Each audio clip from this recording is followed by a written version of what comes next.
Hey y'all, this week on our History in a Minute, we're going to be discussing voting rights. So, did you know that in 1789, not everyone in America had the right to vote? In fact, only a small group of people could. So let's talk about how voting rights have changed over time. When the U.S. Constitution was written, it left voter qualifications up to the states. And guess what? Most states only allowed white male property owners to vote.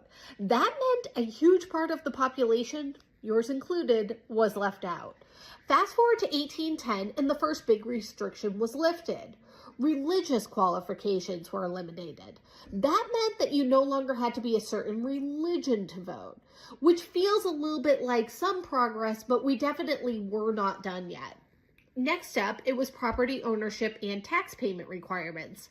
In the early 1800s, states slowly dropped these rules, opening up voting to more white men. By 1850, almost all white males could vote. Great for them. But still, what about women? What about Black Americans? What about Native Americans? We have a long way to go.